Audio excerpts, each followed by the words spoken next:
जोहार गे सानम नेनेलिया गाते को आर मीटिंग नावाना वीडियो रे जते के मोस्ट वेलकम बया इन तेहन बारसिंग ही वीडियो बांगिन अपलोड दाड़े कना इन चैनल रे तो तेहन आरो आपे कोड हेज कना तो ठीक है गाइस तो कंटिन्यू आरो वीडियो आते गिन हेज कना ठीक है तो इन ओएसटी स्टूडियो अपिन ओपन तिना तो तेना नियो वीडियो रे अपिन साणा आपया चेक करते आपया मोनेटाइजेशन पे इनेबल से मोनेटाइजेशन जहां रूल्स को यूट्यूब दोहो कदा ओना रूल्स के तेना नियो वीडियो रे बाडाय गाइस ठीक है तो नेल पे वाइट इन वाईटी स्टूडियो बिन ओपन कदा वाईटी स्टूडियो ओपन कदा पे नोडे आर्न ऑप्शन मेना से वाईटी स्टूडियो ओपन ते आर्न ऑप्शन रे क्लिक आपे आर्न ऑप्शन रे क्लिक करते नोडे नोडे चेद मेना यूट्यूब चे ले कदा बिकम ए यूट्यूब पार्टनर आम यूट्यूब रेना मानी आर्न लगिद आम चे पॉलिसी दोहो कदा नेल पे नोडे चे दोहो कदा स्टार्ट योर अर्निंग जर्नी नोडे चे ना earn income while connecting with your fans and gain access to support forums and creator tools नेल में नोडे जहाँ को रूल्स दोहो कदाय यूट्यूब मोनेटाइजेशन रेना नेल में नोडे ऑप्शन मेना मेंबरशिप मेना नोआ खना हम इनकम दाड़े यूट्यूब खन अच्छा सुपर्स मेना सुपर्स खन इनकम दाड़े अच्छा शॉपिंग यूट्यूब रे जहाँ शॉपिंग मेना नोआ शॉपिंग खन इनकम ऑलरेडी नोडे खनाम दाड़े नोआ पिया ऑप्शन मेना ठीक है तो नोडे मेना मेंबरशिप मेना नेल में पे मेंबर्स तो मंथली आम नोडे एक्सेस हुई तमा मंथली आम जहाँ तक 150 टाका हुई से 150 टाका हुई से ओनली 50 टाका हुई से सुपर खना इनकम दाड़े ठीक है और नोडे मोनेटाइजेशन पॉलिसी चेद है नेल में एलिजिबिलिटी माने ओना करा लगित चेद करा है तमा ओना करा लगित चेद करा है तमा नेल में नोडे चे बना 500 चे हेना से देखा नेल में पे 500 नोडे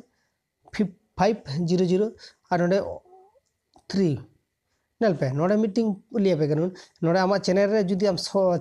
माने शॉर्ट चैनल लगे जुदी मोनेटाइजेशन मने ताले आमा माने 90 डेज भितर ओंडे ऑनलाइन 90 डेज तो 90 डेज भितर रे ओने 90 डेज भितर आम 500 सब्सक्राइबर और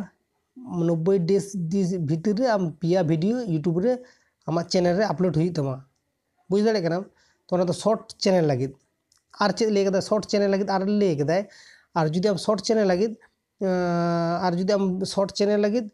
जुदी 90 डेज मध्य रे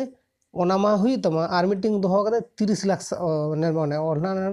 90 डेज भितर रे तीनो करा तमा 90 डेज भितर 30 लाख माने ओंका नेल पे और 90 डेज भितर रे आम 500 सब्सक्राइबर हो दरकार ठीक गया जुदीम दाड़ेया ओना दो 90 डे भितर दो ओना दो कोनो डे और बाचुआ नोडे दो ओना टाइनल पाने ओना लाता नाल में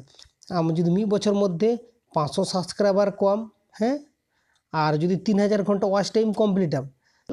माने अर्धेक मा हाफ मोनेटाइजेशन और जुदी आम लाताना ऑप्शन करे लाताना ऑप्शन रे ओना दो एक्टिव ताहे दरकार करा और पिया वीडियो दो अपलोड हुई है शॉर्ट वीडियो हुई लॉन्ग वीडियो हुई और मीटिंग नोडे नेल में शॉर्ट चैनल लगे शॉर्ट व्यूज ऑल ना से तो नोडे नेल में आम जुदी शॉर्ट वीडियो में अपलोड या शॉर्ट चैनल ताम ताहले 90 डेज भितर रे 30 लाख सब्सक्राइबर माने 30 लाख सब्सक्राइबर दो गाइस 30 लाख व्यूज दरकार ताम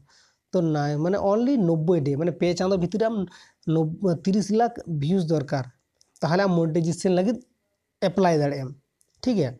और नोडे some benefits may be additional eligibility criteria माने ओना